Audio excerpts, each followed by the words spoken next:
Hello viewers, আমি মোস্তান আহমেদ বলছি host website থেকে। আশা করি সবাই ভালো আছেন। ওয়ার্ডপ্রেসের এই নতুন ভিডিও সিরিজে আপনাদের সবাইকে স্বাগতম জানাচ্ছি। আজকে আমরা দেখব কিভাবে আমরা আমাদের সাইট আর হোম ইউআরএল ওয়ার্ডপ্রেস থেকে চেঞ্জ করতে পারি।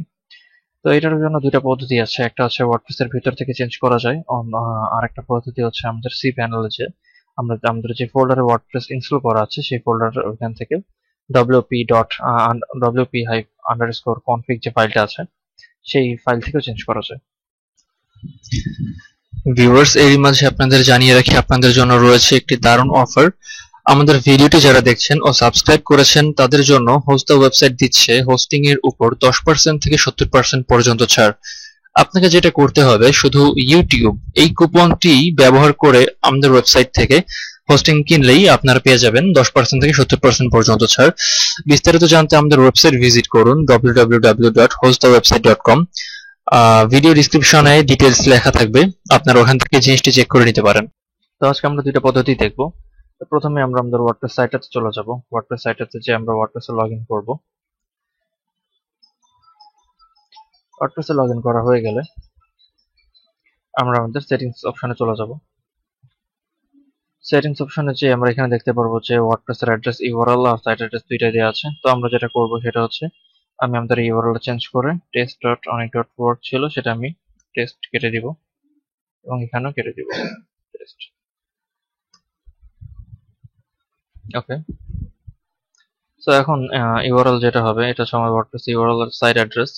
তো এটা যেটা হবে এখন আমি যদি এখন সেভে ক্লিক করি, সেভ চেঞ্জেস, সেভ চেঞ্জেসে ক্লিক করলে যেটা হবে সেটা হচ্ছে আমার ইউআরএলটা চেঞ্জ হয়ে অনেক.org এ চলে যাবে।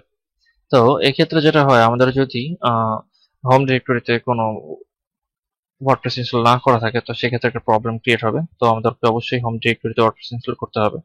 আমরা দেখতে পাচ্ছি এখানে আমাদের ডিরেক্টরিটা অলরেডি চেঞ্জ হয়ে গিয়েছে, অনেক.org হয়ে গিয়েছে এখানে। তো সাকসেসফুলি বোঝা যাচ্ছে যে আমাদের রিডিরেক্ট হয়ে গিয়েছে। তো এখন আমাদের যেটা করতে হবে সেটা হচ্ছে প্রিভিয়াসলি যে এটা ঠিক করে দিয়ে আসি, কারণ যেহেতু আমাদের ইনস্টল করা নেই। সো টেস্ট,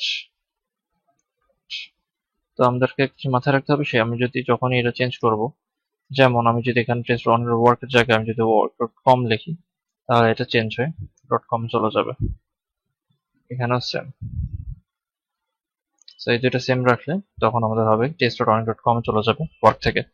তো এইভাবে আমরা আমাদের ওয়ার্ডপ্রেস অ্যাড্রেস আর সাইট অ্যাড্রেস দুটোই চেঞ্জ করতে পারি। এখানে অবশ্যই একটা জিনিস মাথায় রাখতে হবে সেটা হচ্ছে আমাদেরকে ডোমেইন, আমরা যেই ডোমেইনে রিডিরেক্ট করব বা যেই ডোমেইনে ইউআরএল সেট করব সেই ডোমেইনটা আমাদের অবশ্যই থাকতে হবে, আদারওয়াইজ এটা কাজ করবে না। ওকে, তো আমরা যেহেতু এটা দেখা হয়ে গেছে আমাদের, এখন আমরা দেখবো যে সি প্যানেল থেকে কিভাবে আমরা রিডিরেক্ট চেঞ্জ করতে পারি। তো আমি ফাইল ম্যানেজারে চলে যাব। আমাদের সি প্যানেলের ফাইল ম্যানেজারে যাওয়ার পর আমরা যেহেতু আমাদের ওয়ার্ডপ্রেসটা একটা সাবডোমেইন অ্যাড করে সেখানে ইনস্টল করেছিলাম, তো সেখানে আমরা যেতে হবে। তবে এটা হচ্ছে পাবলিক আন্ডারস্কোর এইচটিএমএল এর মধ্যে, টেস্টের মধ্যে।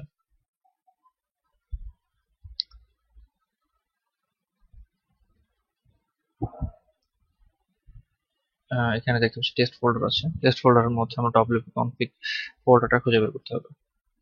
তো এখানে আমরা ডব্লিউপি কনফিগ ফোল্ডারটা পেয়ে গেছি। এখানে আমি এডিটে ক্লিক করব।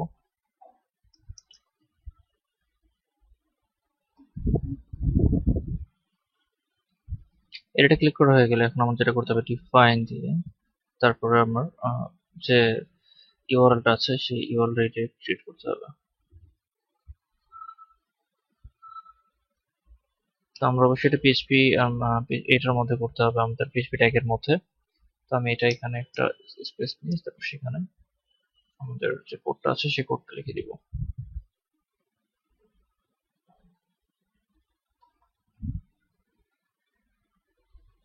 ওকে, সো কোডটা লেখা হয়ে গেলে আমরা এখন সেভ করব। এখানে সেভ চেঞ্জেসে ক্লিক করার সাথে সাথে আমার ইউআরএলটা অবশ্যই এখানে রিডিরেক্ট হয়ে যাবে। এখানে ওয়ার্কের জায়গায় আমি যদি অন্য কোনো ইউআরএল দিই তাহলে সেটা সেভাবে কাজ করবে। তো ভিউয়ার্স, আমরা আজকে দেখে নিলাম কিভাবে আমরা আমাদের সাইট আর হোম ইউআরএল ওয়ার্ডপ্রেসে চেঞ্জ করতে পারবো। এই দুটো লাইন হচ্ছে আমাদের ওয়ার্ডপ্রেস আন্ডারস্কোর কনফিগ ফাইলে .php ফাইলে অ্যাড করতে হয়। তো এখানে হচ্ছে আপনার যে ইউআরএলটা আপনি পরবর্তী দিবেন সেই ইউআরএলটা এখানে দিলে চেঞ্জ করে দিলি আপনারটা ইউআরএলটা রিডিরেক্ট হয়ে ওই ইউআরএল এ চলে যাবে। তো ভিউয়ার্স, আশা করি আপনাদের ভিডিওটি ভালো লেগেছে। ধন্যবাদ সবাইকে। এরকম আরো ভিডিও দেখতে সাবস্ক্রাইব করুন আমাদের চ্যানেলে। যে কোনো সময় যে কোনো প্রবলেমের জন্য আমাদেরকে নক করুন www.hostthewebsite.com এই সাইটে।